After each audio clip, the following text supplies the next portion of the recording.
the spirit from the darkness. Introduction: an old heirloom, 10 p.m. Some houses are not made of stone and concrete alone. They hold memories, lived experiences, and sometimes the whispers of disasters that have not yet occurred. Elizabeth had been living in this high-ceilinged apartment with its creaking parquet floors for 5 years. This home, where she had taken refuge from the noise of the city, was her safest harbor. While doing her weekend cleaning, Elizabeth had called a repairman from her street to fix the broken drawers of an old bedside cabinet left behind by a former tenant, an item she could not bring herself to throw away because of its antique value. The cabinet had 3 drawers, the bottom one was locked, and its key was missing. The repairman said he could fix it by replacing the lock, though it would take a bit more time. Elizabeth agreed. Yet every time she moved the cabinet, the sound coming from the bottom drawer stirred her curiosity about what might be hidden inside. After some effort, the repairman finally managed to open the locked drawer. Inside, there was an old wind-up alarm clock. The clock sat for days on a table in her room. Coming home exhausted every evening, Elizabeth hadn't paid it any attention until that night, when the memory of that alarm clock, brought out of the cabinet's dark drawer after perhaps years, suddenly crossed her mind. The clock seemed not merely to be waiting to be wound, but to have been yearning for that moment for centuries. When Elizabeth turned the metal key on its back to set it running, the mechanical creak it released cut through the silence of the room like a knife. The instant the clock began to tick, the air in the house grew heavier, and the lamps flickered slightly. Elizabeth did not yet know that time had not only begun to flow, but that countdown had been triggered as well. Night 1. The smell of earth. 2:39 a.m. The night fell asleep with the clock's first sounds. It was more than an ordinary ticking. It was like someone telling a fairy tale in an unknown language. At the darkest hour of the night, while Elizabeth rested in the peaceful arms of sleep, something in the room changed. The air began to smell like freshly dug earth. In a moment of light sleep, the blanket slowly, almost gently, slid down from her feet. Elizabeth woke with a jolt. The room was icy cold. As her eyes struggled to adjust to the darkness, she saw that the bedroom door was wide open. "It's just the wind," she whispered to herself. But a voice inside her knew that this was a lie. The pitch-black darkness of the hallway seeped into the room like ink. The ticking of the clock no longer seemed to come from the table, but from within the walls themselves. That night, for the first time, Elizabeth felt that her home was trying to tell her something, but she had never heard this language before. It was a frightening, unsettling language. Night 2. The vibration in the water. 3:06 a.m. On the second night, the unease took on a physical form. Elizabeth woke with a strange vibration coursing through her body and sat upright in bed. She turned on the night lamp, and as the ticking echoed in her ears, she noticed the glass of water on the cabinet. Perfect ripples were forming on the surface of the water, despite no external disturbance.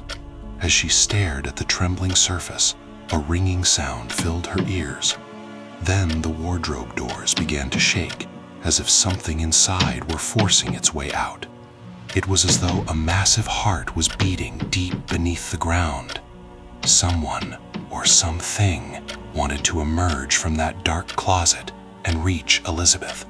She quickly got out of bed and moved toward the bedroom door.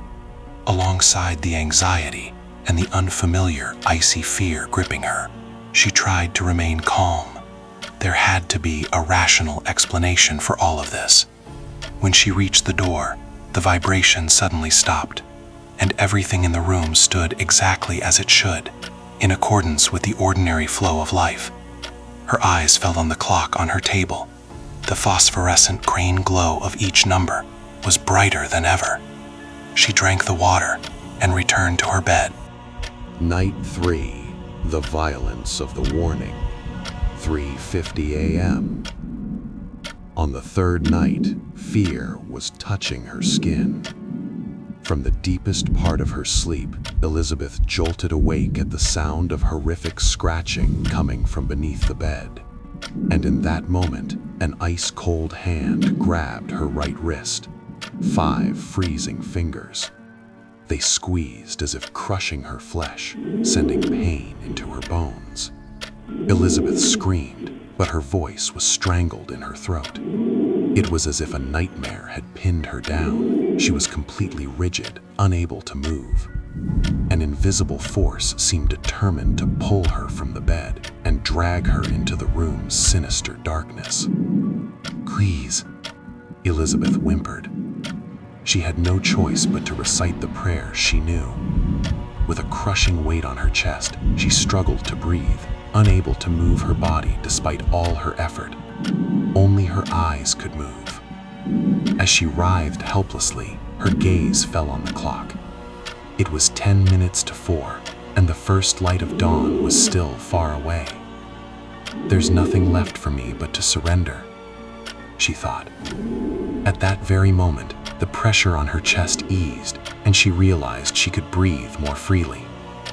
The presence no longer held her wrist with its cold, repulsive grip, and Elizabeth could move again. She ran out of her room and into the kitchen, grabbed a knife, turned on all the lights in the house, and began checking every room in terror. Whatever had done this was not human.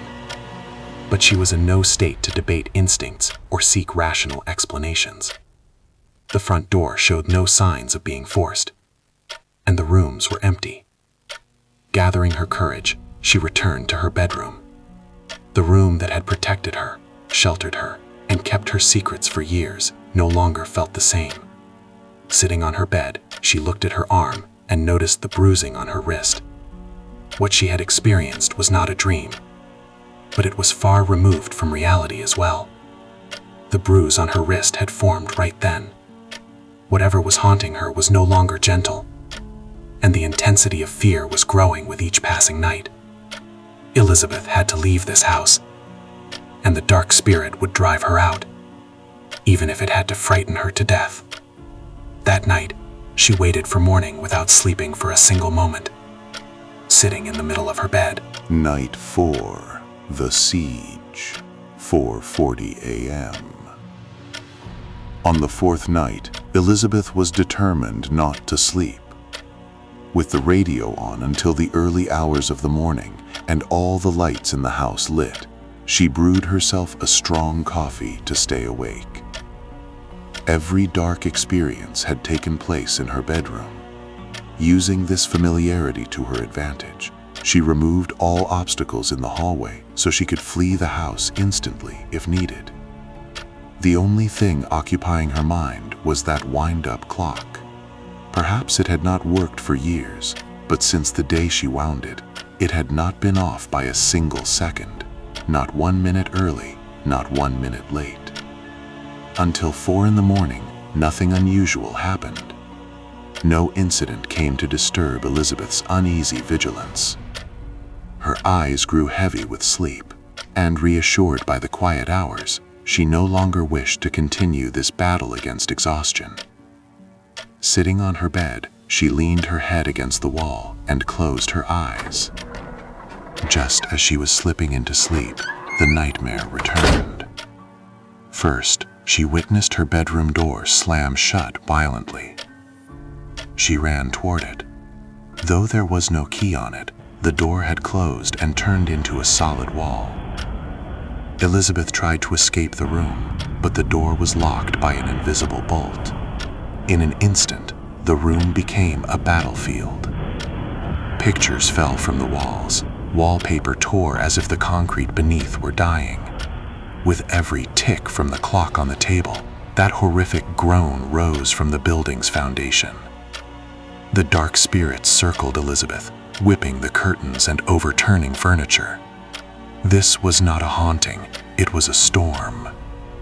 When Elizabeth pressed her ear to the wall, she heard the whisper from within the concrete. "Time is running out. Run." But the door would not open. The dark spirit imprisoned her in fear, raising the pressure to its peak. She turned toward the door again. The intensity of fear had given way to a fight for survival. Either she would leave this room alive, or... At 7 o'clock, Elizabeth woke with a start to the sound of the alarm ringing. As she had turned toward the door one last time, consumed by the struggle to survive, she had lost consciousness and fainted right there. She scanned the room carefully. It was as if nothing had happened, like a cruel trick played by her own mind. She quickly gathered herself and left the house for work, even skipping her beloved breakfast ritual. Night 5. Confrontation with the truth. 4:17 a.m. Elizabeth had a separate plan for the 5th night. Gathering all her courage to make a deal with the dark spirit, she entered her home for the last time that evening. Either she would confront this furious, terrifying entity, or she would surrender herself to the irresistible power of the darkness. That night, nature fell silent across the city. The birds were silent. The city held its breath. It was as if the entire city were waiting for the final act Elizabeth was about to perform.